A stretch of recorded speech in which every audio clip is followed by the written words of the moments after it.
Shalom selamat malam sahabat Radio Surya Kebenaran dimanapun sahabat berada di 107.8 maupun di www.suryakebenaran.com dan juga sahabat yang mengikuti dan mendengarkan melalui online radio box di hari ini. Untuk sahabatku di kota Ambarawa dan sekitarnya dan juga dari setiap kota, kabupaten, provinsi lainnya di seluruh kepulauan yang ada di Indonesia bahkan yang ada di negara lainnya. Jumpa lagi di malam hari ini sahabatku di hari Selasa, di hari yang spesial dalam program refleksi sampai dengan pukul 9 malam waktu Indonesia bagian Barat, kami menemani ruang dengar sahabat. Seperti biasa sahabatku di hari Selasa dengan topik yang menarik dan juga narasumber kita atau pembicara kita yang pastinya membawa berkat bagi jiwa, dan dari setiap pembahasan ada pesan Tuhan yang dapat kita peroleh dan pastinya membawa berkat bagi jiwa. Dan oleh karena itu seperti flyer yang sudah kami bagikan ke sahabat melalui sosial media kami dan juga pesan WhatsApp, di malam hari ini sudah bersama dengan kita semua di studio, yaitu sahabatku kembali lagi bersama dengan Pastor Simeon Sulistyo. Shalom Aleika, selamat malam Pastor. Aleika, shalom Rio, selamat malam. Selamat malam juga semua sahabat Surya Kebenaran dimanapun berada. Apa kabar? Haleluya, luar biasa. Yes. Wow. Ya, Pastor, di malam hari ini pastinya akan ada hal yang menarik yang kita akan bahas. Yep. Dan semuanya pasti sudah dipersiapkan ya. Dan sahabat kami berkata oleh Tuhan, nanti kita akan bersama-sama dengan Pastor Simeon Sulistyo. Dan juga kami ingatkan sahabat yang mau bergabung di dalam pertanyaan, yang juga mungkin sahabat mau konseling, bisa langsung saja di 0816654532. Sekali lagi 0816654532 melalui pesan SMS maupun WhatsApp. Dan bagi sahabat yang mau bertanya tapi namanya tidak mau disebutkan, tidak akan kami sebutkan alias no name, di malam hari ini pasti kami tidak akan menyebutkan namanya. Dan sahabatku, di malam hari ini dengan materi yang sudah dipersiapkan, dan langsung saja nih Pastor, di malam ini kita akan membahas tentang apa? Ya, kita akan bahas tentang generasi stroberi. Generasi stroberi, waduh, buah merah nih, ya. Buahnya merah, ya. Ada manisnya, ada asamnya. Bukan generasi asam manis ya? Bukan, tetapi stroberi, dan ini pastinya pada suka semua. Oke, siap. Anak sampai orang tua. Siap. Nah, oleh karena itu tanpa berlama-lama, langsung saja Pastor kita mulai dengan pembahasan kita di malam hari ini. Silakan. Ya, Bapak Ibu Saudara, selamat malam sekali lagi, dan kita akan langsung saja bahas tentang generasi stroberi. Apa itu generasi stroberi? Ya, sebelumnya saya mau kasih sejarahnya dulu. Istilah generasi stroberi ini awalnya muncul di Taiwan. Ya. Istilah ini merujuk pada sebagian generasi baru yang lunak, seperti buah stroberi. Nah, secara filosofis penyebutan generasi baru ini dengan buah stroberi menunjuk pada fakta bahwa buah stroberi ini cenderung kelihatan indah, eksotis, dan tapi sayangnya mudah sekali hancur, gitu. mudah rapuh, mudah terluka, gitu. Dan ini diumpamakan seperti generasi saat ini, gitu. Generasi kalau orang bilang generasi milenial atau generasi Z, ya, itu generasi yang rapuh dan mudah mengeluh, gitu ya. Kalau stroberi itu kan bagus bentuknya, mahal juga kan, tapi gampang sekali lecet ya, gampang luka, gitu. Nah, seperti generasi milenial saat ini itu mereka tuh bagus, talenta banyak, pinter gitu, tapi mereka ini mudah mengeluh, mudah sakit hati, dan mudah loyo, gitu ya. Ya intinya rapuh lah, seperti stroberi ini. Bagus memang, mereka potensi besar dan ini bagus, dan biasanya cantik-cantik, ganteng-ganteng gitu kan. Tapi sayangnya mudah rapuh, ya, mudah terluka, mudah mengeluh, mudah sakit hati, dan seterusnya seperti itu. Dan ini istilah di Indonesia dipopulerkan oleh Profesor Dr. Renald Kasali PhD. Itu mulai populer. Saya sebetulnya baru dengar istilah generasi strawberry dari Pak Rela Kasali ini, dari YouTube-nya.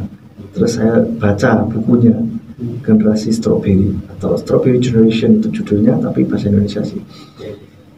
Nah, di sana dijelaskan banyak hal tentang fakta dari generasi strawberry ini dan bagaimana kita harus membuat generasi ini lebih tangguh lagi gitu. Karena kalau tidak hati-hati, kalau tidak ditangani, maka ya generasi strawberry ini sayang gitu dengan potensinya. Kalau mereka potensi bagus tapi mudah rapuh secara emosi, ya tentu saja kita nggak ngomong secara fisik, secara emosi mudah sakit hati, mudah terpuruk, mudah ini, maka potensi yang ada pada mereka itu nggak akan keluar dengan baik gitu. Dan mereka akan jadi anak muda yang biasa-biasa saja. Tapi kalau menjadi anak muda yang tangguh, maka kemampuan, talenta mereka yang mereka miliki ini akan bisa berkembang. Akan bisa betul-betul bermanfaat bagi sekitarnya. Gitu. Kita akan lihat fakta-fakta dari generasi strawberry ini. Ada 5 fakta dari generasi strawberry ini yang saya rangkum, saya dapat dari Profesor Renat Kasali ya. Yang pertama, generasi strawberry ini menunjuk pada generasi muda yang lahir pada tahun 97 dan setelahnya. Itu rata-rata ya. Meskipun ya kita bisa lihat juga ya ada orang dewasa, sudah tua juga mudah rapuh banyak. Ya.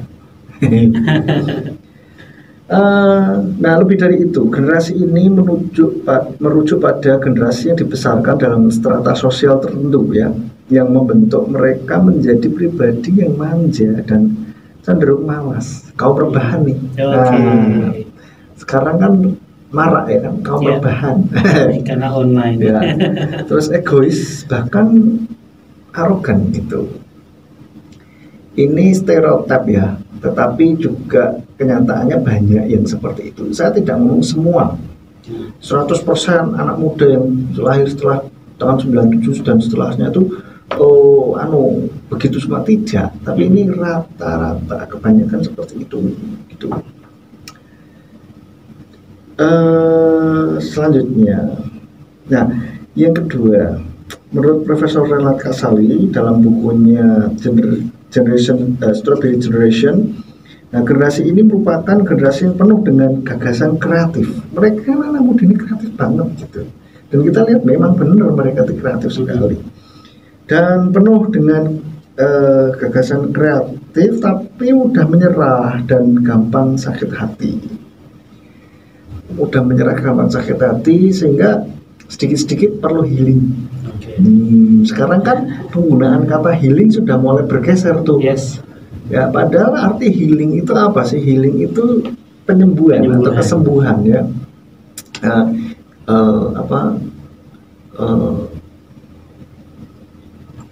Divine healing, kesembuhan ilahi gitu. Itu biasanya untuk KKR kesembuhan rohani. Tapi sekarang healing ini dipakai oleh anak-anak generasi strawberry ini untuk merujuk pada bahwa mereka ini butuh hiburan, butuh piknik gitu ya. Butuh piknik, refreshing. Nah, maka makna arti healing ini mulai bergeser. Yaitu healing ini bisa artinya sekarang hiburan, liburan penuh, perlu retreat sebentar gitu.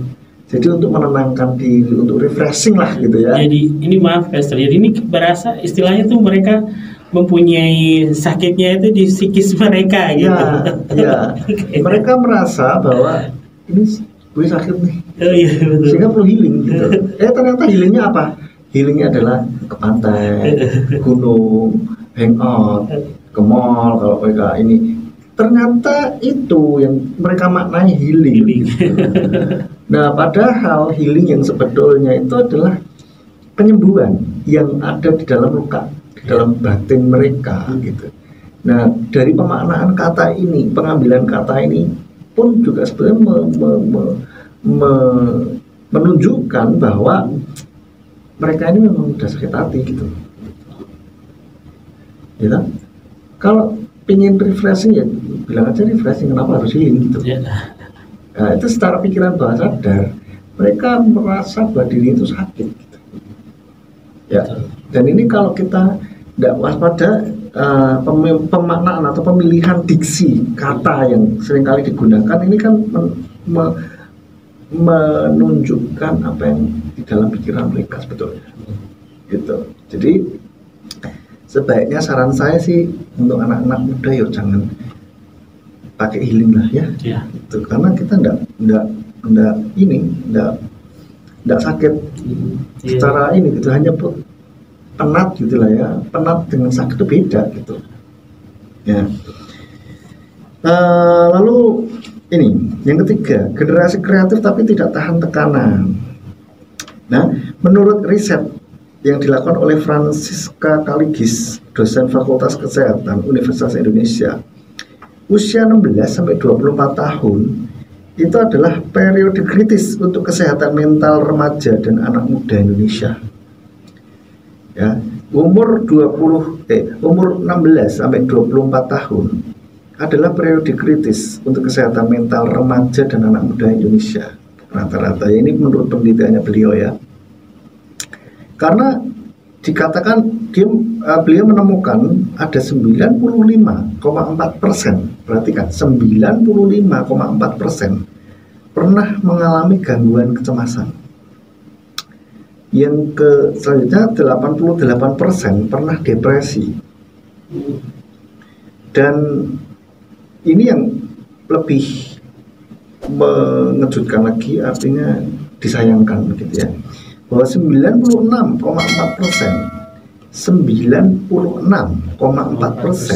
kurang memahami cara mengatasi stres. Ini sebetulnya kemampuan mengatasi stres ini perlu dan penting bagi kita untuk bisa supaya kita lebih menjadi seorang yang tangguh gitu. Dan WHO mencatat 1 dari 4 remaja, ini secara keseluruhan global ya, seluruh dunia ya, mencatat 1 dari 4 remaja di usia 16 sampai 24 tahun menderita gangguan kesehatan jiwa. Ngeri kan? Jadi memang rata-rata 16 sampai 24 tahun di seluruh dunia itu kritis, masa-masa kritis gitu. Orang seringkali bilang quarter life crisis ya. Jadi kehidupan di seperempat kehidupan, mulai memasuki seperempat usia, seperempat kehidupan itu mulai pada mengalami krisis identitas, krisis percaya diri dan seterusnya, pokoknya yang berkaitan dengan emosi jiwa gitu. Dan ini yang cukup mencengangkan bagi kita ini. Ini harusnya anak-anak muda ini masa-masa yang semangat dan tangguh gitu, masih muda kok gitu. Ya, kecuali sudah tua rapuh gitu kan, tubuhnya ini kita ngomong tubuh, jiwanya kan harusnya masih muda, ini kuat semua gitu loh. Gitu. Tapi ternyata pada kenyataannya di penelitian mengatakan seperti itu. Nah, ini faktanya yang ketiga. Dan yang keempat, lahir biasanya nih, anak-anak ini biasanya lahir di lingkungan keluarga yang cenderung sejahtera. Paling tidak berkelimpahan, tapi paling tidak tuh berkecukupan lah.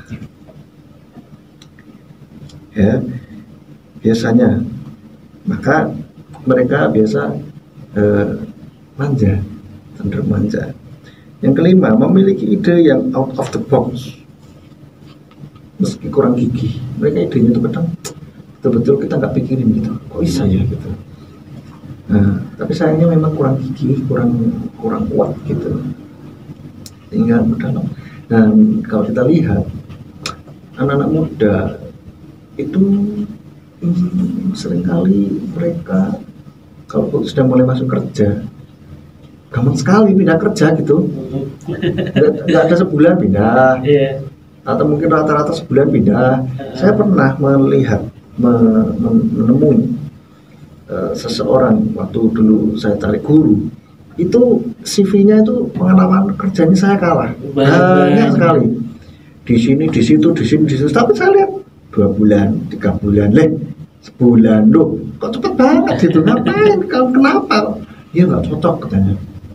Ya banyak alasan lah ya untuk hal itu gitu, tapi sebetulnya harusnya tidak seperti itu. Ya kan mumpung masih muda, ya oke gitu kan. Tapi ini menunjukkan bahwa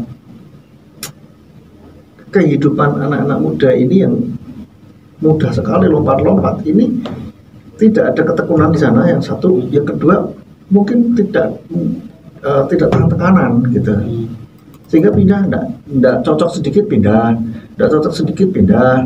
Ya kalau gitu bikin perusahaan sendiri aja. Dia buat perusahaan sendiri, nanti perusahaan ini yang nggak cocok dia kasih ke orang, dia buat perusahaan lagi. Itu kan bagus juga. Ya, bagus juga tuh, buka lapangan kerja ya. Iya, dia buka lapangan kerja banyak. Nah itu juga, maka kita harus perhatikan hal ini untuk anak-anak muda ya. Dan mungkin orang tua yang mempunyai anak sudah remaja dan muda usia segini lah ya, ginian ini mulai mungkin kita bisa perhatikan. Dan satu lagi saya ingat, seringkali mereka tuh suka melabeli diri sendiri dengan mudahnya gitu. Contohnya yang suka yang ambiar itu. Nah itu kalau kita melabeli diri sendiri kita dengan yang seperti itu, cara pikiran bawah sadar bahwa kita ini ambiar, benar-benar ambiar. Dan saudara tahu kekuatan pikiran bawah sadar itu 9 kali lebih kuat daripada pikiran sadar. Bahkan ada yang meneliti kekuatan pikiran bawah sadar itu 95%. Bisa terjadi. Ya, dan akhirnya cepat atau lambat itulah yang terjadi, ambiar benar. Makanya kita lihat banyak anak-anak muda yang udah sakit hati, ambiar, bertengkar sedikit diputusi pacar, ambiar. Ya memang sakit, cuman kan yo enggak sampai ambiar lah ya. Gitu loh. Itu terus butuh healing, sedikit healing. Akhirnya keterusan terus healing. Nah ada, saya pernah baca nih di bukunya Renat Kasali itu gitu, kerja berapa lama, minta cuti berapa lama gitu, jadi cutinya lama banget gitu. Terus itu masuk kerja, ya mana ada perusahaan yang mau seperti itu. Ya. Cuti kan ada aturannya sendiri. Minta istirahat lama banget, jadi kurang tough gitu, kurang tangguh gitu. Nah kalau secara rohani kita juga jangan sampai nih kita menjadi anak-anak Tuhan yang menjadi generasi stroberi, mudah sakit hati, mudah mutung, mudah kepahitan, ya, tersinggung sedikit sudah tidak mau gereja lagi. Yang lebih parah tidak Tuhanan lagi, waduh, ya, lebih parah lagi. Udah daripada ini sudah saya ya tidak mau ke gereja lagi dan tidak mempedulikan enggak lah, saya sendiri aja gitu, tidak mau berkomunikasi lagi, berkomunitas lagi, menutup diri. Dan saudara tahu justru begitu menutup diri, semakin semakin parahlah keadaan kita. Dan harusnya bagaimana ya? Kumpullah dengan komunitas yang sehat gitu ya. Ini mungkin yang pertama di dalam sesi yang pertama dulu, supaya mungkin kalau ada saudara-saudara yang mau menanyakan sesuatu, silakan, bisa langsung saja. Ya baiklah sahabat yang diberkati oleh Tuhan, tadi sesi yang pertama dengan 5 fakta yang tadi sudah dibagikan oleh Pastor Simeon Sulistyo di malam hari ini. Jadi bagi sahabat yang ada di rumah yang mau bertanya, silakan langsung saya di 08166545532. Di malam hari ini kami membuka atensi pertanyaan. Dan bagi sahabat yang ada di kota lainnya yang baru bergabung, kami ucapkan selamat bergabung untuk di malam hari ini, yaitu bersama dengan Pastor Simeon Sulistyo, kita membahas tentang generasi strawberry. Jadi bagi sahabatku, kita akan masuk pada sesi yang kedua selepas pujian berikut ini. Oleh karena itu jangan kemana-mana, tetap bersama dengan kami di 107.8.